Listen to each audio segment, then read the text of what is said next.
Here's why an extended fast efficiently optimizes your body. Number 9. History of fasting. Fasting in general has gained popularity in recent years, especially intermittent fasting within the fitness crowd. However, the fact is, fasting is as old as mankind itself. It's one of the oldest healing traditions in the world in all types of cultures. Ancient Greeks used to fast for days on end. Hippocrates, Socrates, and Plato all recommended fasting for health reasons. Several religions also contemplate fasting as a process of purification and cleaning the body and the soul. Therapeutic fasting became popular in the 19th century when medicine started to develop really quickly. Still, fasting wasn't always practiced as a healing ritual. Many movements use it as a political gesture. Gandhi undertook 17 political fasts during the battle for Indian independence. The longest fast he ever did lasted 21 days. Other people have done it for mental focus. Nowadays, many health centers run fasting programs throughout the world, and many people perform long-term fasts as a way to reset their body. Number 8. Who should and shouldn't be fasting? So, who exactly should and shouldn't be fasting?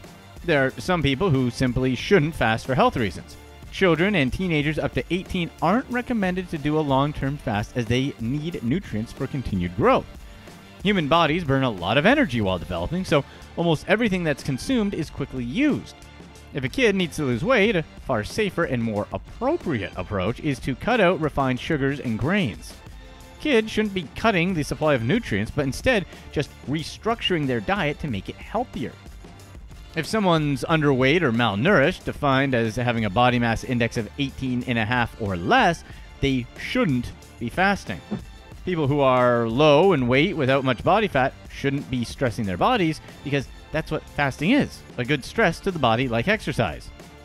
Pregnant or breastfeeding women should not be fasting because the baby needs a steady supply of nutrients to ensure the baby's healthy growth and development, and fasting during pregnancy or while breastfeeding is simply too risky for the baby. Diabetic patients should always fast under the strict supervision of a professional. And, oh yeah, obviously, long fasts aren't a good fit for someone who's lean and trying to build muscle. Insulin is needed to put on muscle. If you guys do decide to do any sort of fasting, consult your healthcare professional first. I've put a few sources to different research studies in the description, so be sure to check those out. Now that we got the medical disclaimers out of the way, let's move on. Number 7. Fasting to lose body fat. When we eat plenty of macronutrients that our body processes into energy. A lot of us ingest much more food than we actually need. Like all animals, our bodies are designed to store this extra energy in fatty cells when we need it. But if we eat every day, several times a day, our bodies virtually never have the chance to use the stored energy. When we stop eating food, our body will start to process the stored energy it has. When you don't eat, your blood sugar comes down. Fasting is an excellent way to lose fat because when our bodies lack incoming food, it'll start to burn all the stored body fat. During fasting, your body starts off by burning off all the glycogen in the liver, which is all the sugar. Your body stores energy as glycogen in the liver, which is links or chains of sugar, and then it stores any excess as body fat. A pound of fat roughly equals 3,500 calories. If your basal metabolic rate is somewhere around 1,800 to 2,000 calories a day, it takes around 2 full days of fasting to burn a single pound of fat. Nephrologist Dr. Jason Fung, author of the Obesity Code, says if someone's trying to lose 100 pounds of fat, they could theoretically go 200 days of fasting just to burn all the fat. Guess what the longest known fast ever was? 382 days. It's more than a year without eating.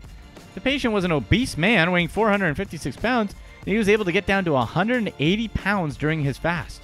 Number 6. The myth of losing muscle. I'm sure you guys have heard about the bro science that Arnold gave out back on Pumping Iron. He said that whenever you don't eat, you lose about half fat and half muscle. I mean, who wants to lose hard-earned muscle from the gym? But if the human body really used protein as much as Arnold said, then we'd probably be extinct.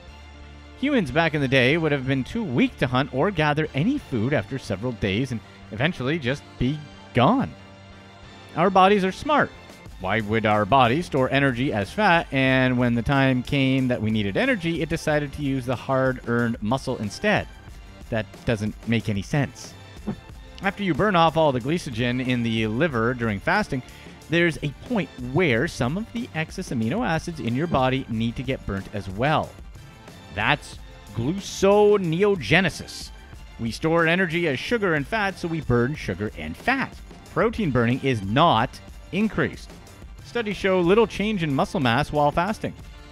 However, an obese person will burn a larger percentage of fat than a lean person. Anytime you lose weight, your lean mass is reduced. Fasting is 4 times better at preserving lean mass as compared to caloric restriction. There's a certain amount of protein that our body needs for a regular turnover. When someone starts fasting, that starts to go down, and then fat oxidation goes way up. In essence, when they've done is switched over from burning sugar to burning fat. Number 5, fasting and insulin. For more than 100 years, it's been known that diabetes can be reversed by fasting. Some might say it cures diabetes completely. While that's a bold statement, it is true that type 2 diabetes patients have shown a significant improvement while fasting. If you've got diabetes, you may know who Dr. Elliot Jocelyn is. Dr. Jocelyn was a renowned doctor who dedicated his career to the study of diabetes. He wrote in the Canadian Medical Association Journal back in 1916 that he thought fasting was so obvious a remedy for diabetes that studies weren't necessary.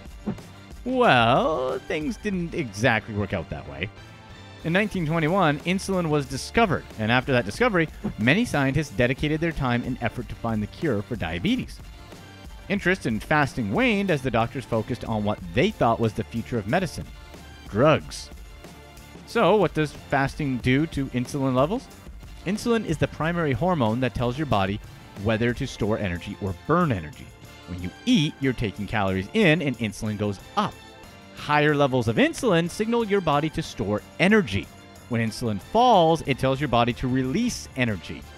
When someone develops insulin resistance, their insulin levels remain chronically elevated, hence, their body is in constant fat storing mode.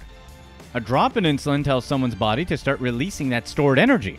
This is also why it's so difficult to lose weight when someone is insulin resistant. The key to breaking this cycle is to have sustained low insulin for periods of time, and this is why fasting is a great way for losing excess body fat.